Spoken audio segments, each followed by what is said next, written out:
Thank you so much for sharing your time with me today. I would also like to acknowledge the traditional owners of the land that we're on, the Wurundjeri people of the Kulin Nation, and pay my respects to their elders past and present.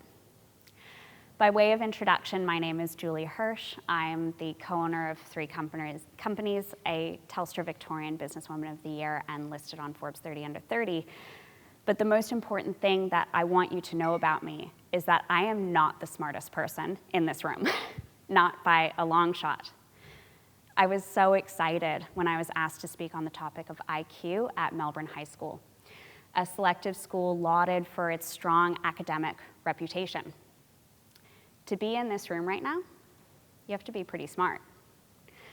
Now, how many people here can quote pi to the 20th digit? Yes, perfect. And now, how many people here would volunteer to come up and call a potential summer internship employer? Oh, one hand. All right, there we go. Mostly a collective shudder. You see, IQ requires certainty, whereas success quite often asks us to launch into the unknown. First, I'd like to debunk what we call IQ in 60 seconds flat. So I'm going to ask for some assistance to put a 60-second countdown on the clock, and let's see how fast I can talk. You ready? An intelligence quotient, or IQ test, is a standardized test designed to measure general intelligence categorized by age.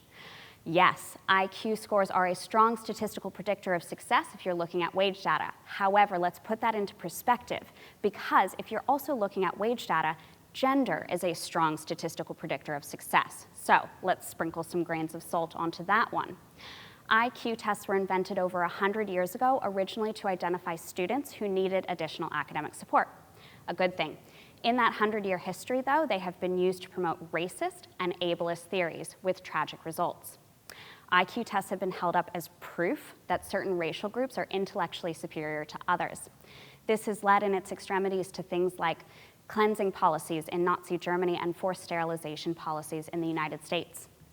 IQ tests fall into the inherent trap of most standardized tests that they prioritize certain types of knowledge over others, deprioritizing things like traditional knowledge and creativity and lived experience. In fact, based on a phenomena called the Flynn effect, our IQ scores are rising on average 3 points every decade, not because we're all actually suddenly smarter than our parents, although some in this room may agree with that, but actually because of external factors, things like improved nutrition. How'd I go? Oh, 1 minute 20. That's all right. I'll try and talk faster next time.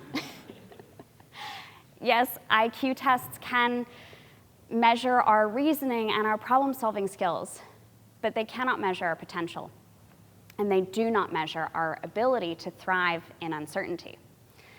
In my opinion, mindset eats IQ for breakfast. I'd like to take you through 3 mindset tools that I have seen again and again in entrepreneurs whom I admire, and that I believe are actually far greater indicators of success than IQ will ever be. The first of these is the ability to reframe. We all live within the narratives of our lives that we've created.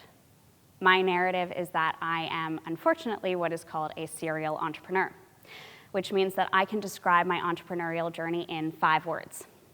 Anything that can go wrong. The implementation of doing something no one has ever done before is anything but simple. It took us 2 years of research and development to create the innovation behind the first company that I co-founded with the amazing Nicole Lamond, Elements Vitamin Teas. 2 years is a terribly long time to sit in uncertainty, trying to make something that you don't know can actually be made. We had so many people during this time tell us, you can't do that. And so we had to get very used to reframing by saying, okay, we can't do it that way. So what's our next option? During this time, I learned that I had to reframe the way that I thought about the word no.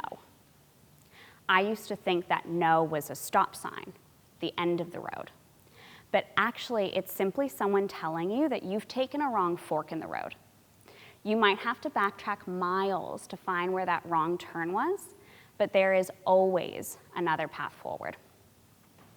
Unfortunately, there's no reframing formula that you can memorize which can then be tested on an IQ test, but it is a critical mindset shift in creating persistent innovation. The second trait can be summed up in a question. Are you willing to get punched in the face by your dreams, get back up again, and keep moving forward? When I think about resilience, I love thinking about what George Mallory said when asked why he was trying to scale Everest. Because it's there. I've had the privilege of meeting some incredible entrepreneurs, and there's not one of them whom I wouldn't call a mountain climber, eager to scale to the peak, usually with no idea of how they are going to get there, and absolutely no guarantee that it's going to turn out all right, but willing just the same because it's there. In the 2 years that it took us to create Elements, we went through 2 research and development partners. We finally found a manufacturer who was willing to trial our product using a process that had never been used before in tea. But understandably, they were not willing to take liability if it didn't work. We were working with such expensive ingredients, and we needed an industrial-sized trial to know if we could actually finally make this product that we had been trying and failing to make for years. If the trial was not successful, we would have destroyed ingredients worth a full third of our entire seed funding round.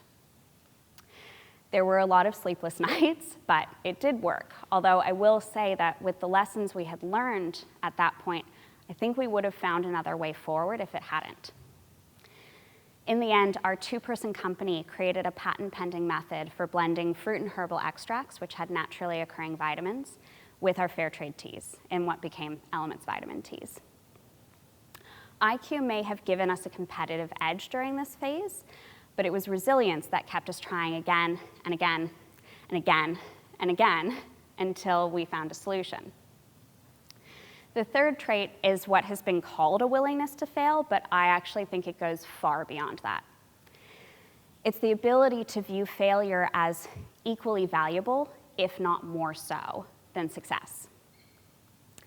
If you've been told you're smart your whole life, backed up by admission to a selective school and underlined by people's expectations of you, how much greater the risk of appearing to fail? The Los Angeles Times actually did a report from data that found we are more afraid of failure than we are of the paranormal or even spiders. When the pandemic hit, our small team was selling into supermarkets in 3 countries at just under 2 years of trading. Our UK manufacturer had had no choice but to close permanently without notice. I wasted a lot of time, frustrated at myself that I hadn't created a backup plan and that I hadn't negotiated a contract which included a global pandemic and Britain leaving the European Union. And wondering how I was going to set up a global supply chain when I couldn't move more than 5 kilometers from my front door. It's so easy to feel shame and fear when something doesn't go to plan. And our natural instinct is to go inward, to go quiet and pretend to the world like it's not happening.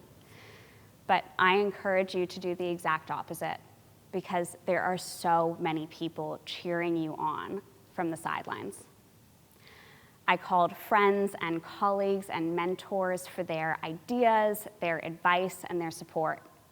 And I'm so pleased to tell you that we do now have an amazing fair trade manufacturing partner, but more importantly, I learned more during that crisis than I had in years of managing our supply chain before that.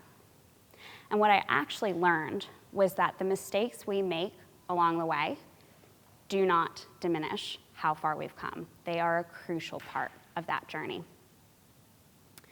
These 3 traits are learned. They're not something you start with or without, and whether you view yourself as someone with a high or a low IQ, these are beyond intelligence. And yes, you should still absolutely be proud of that 132 Mensa qualifying IQ score, of course.